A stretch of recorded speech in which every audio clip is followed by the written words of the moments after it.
श्री गणेशाय नमः। आज हम सुनने जा रहे हैं विजया एकादशी व्रत की कथा। तो सबसे पहले हम भगवान विष्णु जी की स्तुति करते हैं। शांताकारं भुजगशयनं पद्मनाभं सुरेशं विश्वाधारं गगनसदृशं मेघवर्णं शुभांगं लक्ष्मीकान्तं कमलनयनं योगिभिर्ध्यानगमयं वंदे विष्णुं भवभयरं सर्वलोकैकनाथम। अब हम एकादशी व्रत की विधि सुनते हैं। दशमी की रात्रि को पूर्ण ब्रह्मचर्य का पालन करें तथा भोग विलास से भी दूर रहे। प्रातः एकादशी को लकड़ी का दातुन तथा पेस्ट का उपयोग ना करें। नींबू, जामुन या आम के पत्ते लेकर चबा ले और उंगली से कंठ शुद्ध कर ले। वृक्ष से पत्ता तोड़ना भी वर्जित है, अतः स्वयं गिरे हुए पत्ते का सेवन करें। यदि यह संभव ना हो तो पानी से 12 कुल्ला कर ले। फिर स्नान आदि से निवृत्त हो मंदिर में जाकर गीता जी का पाठ करे या पुरोहित आदि से श्रवण करे। प्रभु के सामने इस प्रकार प्रण करना चाहिए कि आज मैं चोर, पाखंडी और दुराचारी मनुष्य से बात नहीं करूँगा और ना ही किसी का दिल दुखाऊंगा। गौ, ब्राह्मण आदि को फलाहार व अन्न आदि देकर प्रसन्न करूँगा। रात्रि को जागरण कर कीर्तन करूंगा। ओम नमो भगवते वासुदेवाय इस द्वादक्षर मंत्र अथवा गुरु मंत्र का जाप करूंगा। राम, कृष्ण, नारायण इत्यादि विष्णु सहस्त्र नाम को कंठ का भूषण बनाऊंगा। ऐसी प्रतिज्ञा करके भगवान विष्णु जी का स्मरण कर प्रार्थना करें कि हे त्रिलोकीपति, मेरी लाज आपके हाथ है, अतः मुझे इस प्रण को पूरा करने की शक्ति प्रदान करे।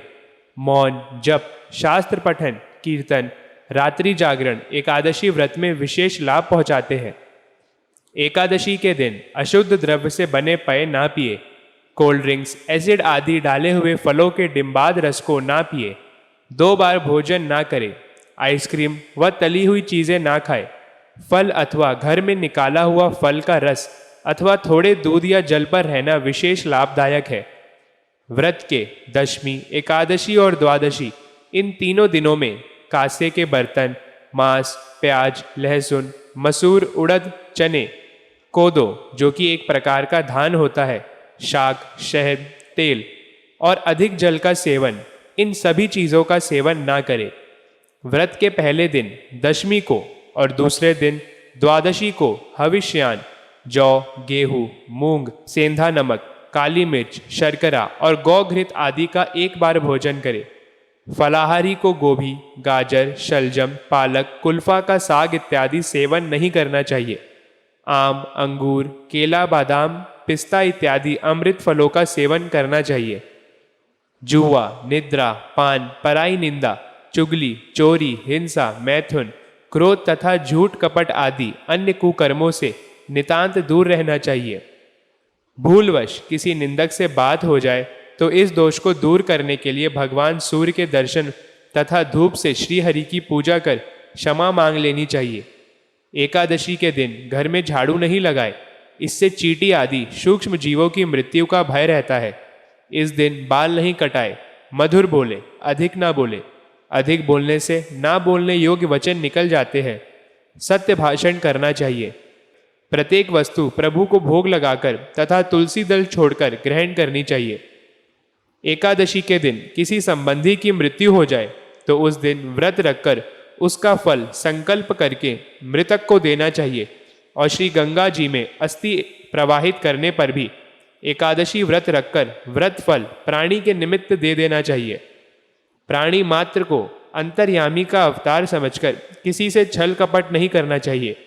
अपना अपमान करने या कटु वचन बोलने वाले पर भूल कर भी क्रोध ना करे। संतोष का फल सर्वदा मधुर होता है। मन में दया रखनी चाहिए। इस विधि से व्रत करने वाला उत्तम फल को प्राप्त करता है। द्वादशी के दिन ब्राह्मणों को मिष्ठान, दक्षिणा आदि से प्रसन्न कर उनकी परिक्रमा कर लेनी चाहिए। अब हम व्रत खोलने की विधि सुनते हैं। द्वादशी को सेवा पूजा की जगह पर बैठकर भुने हुए 7 चनों के 14 टुकड़े करके अपने सिर के पीछे फेंकना चाहिए। मेरे 7 जन्मों के शारीरिक, वाचिक और मानसिक पाप नष्ट हुए, यह भावना करके 7 अंजलि जल पीना और चने के 7 दाने खाकर व्रत खोलना चाहिए। तो अब हम कथा प्रारंभ करते हैं। युधिष्ठिर जी ने पूछा, हे वासुदेव, फाल्गुन मास के कृष्ण पक्ष में किस नाम की एकादशी होती है और उसका व्रत करने की विधि क्या है? कृपा करके बताइए। भगवान श्री कृष्ण बोले, युधिष्ठिर, एक बार नारद जी ने ब्रह्मा जी से फाल्गुन मास के कृष्ण पक्ष की विजया एकादशी के व्रत से होने वाले पुण्य के बारे में पूछा था तथा ब्रह्मा जी ने इस व्रत के बारे में उन्हें जो कथा और विधि बताई थी उसे सुनो। ब्रह्मा जी ने कहा, नारद, यह व्रत बहुत ही प्राचीन, पवित्र और पाप नाशक है। यह एकादशी राजाओं को विजय प्रदान करती है, इसमें तनिक भी संदेह नहीं है। त्रेता युग में मर्यादा पुरुषोत्तम भगवान श्री रामचंद्र जी जब लंका पर चढ़ाई करने के लिए समुद्र के किनारे पहुँचे तब उन्हें समुद्र को पार करने का कोई उपाय नहीं सूझ रहा था। उन्होंने लक्ष्मण जी से पूछा, सुमित्रा नंदन, किस उपाय से इस समुद्र को पार किया जा सकता है? यह अत्यंत अगाध और भयंकर जल जंतुओं से भरा हुआ है। मुझे ऐसा कोई उपाय नहीं दिखाई देता जिससे इसको सुगमता से पार किया जा सके।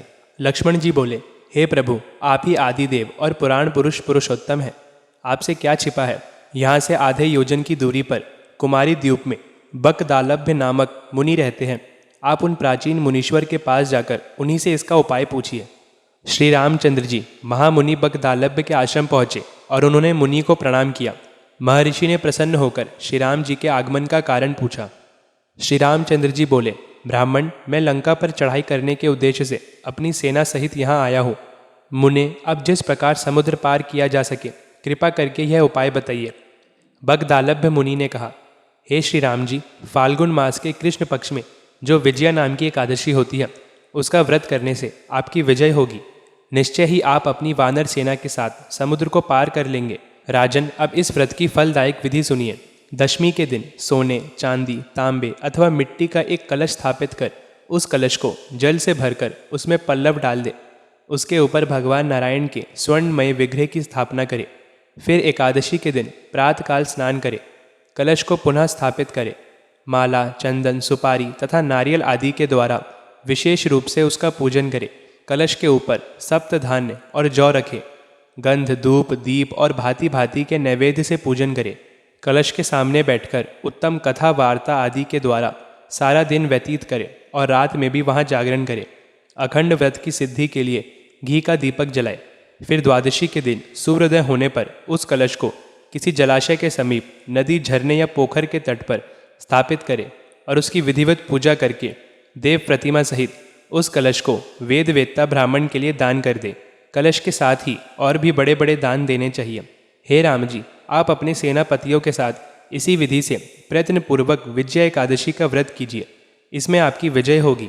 ब्रह्मा जी कहते हैं, नारद, यह सुनकर श्री राम जी ने मुनि के कथन अनुसार उस समय विजया एकादशी का व्रत किया।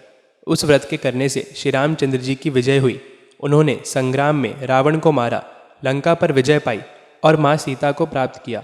बेटा, जो मनुष्य इस विधि से व्रत करते हैं उन्हें इस लोक में विजय प्राप्त होती है और उनका परलोक भी अक्षय बना रहता है। भगवान श्री कृष्ण कहते हैं, युधिष्ठिर, इस कारण विजया एकादशी का व्रत करना चाहिए। इस प्रसंग को पढ़ने और सुनने से वाजपेयी यज्ञ का फल मिलता है। इति श्री विजया एकादशी व्रत कथा संपूर्णम। बोलिए विष्णु भगवान की जय।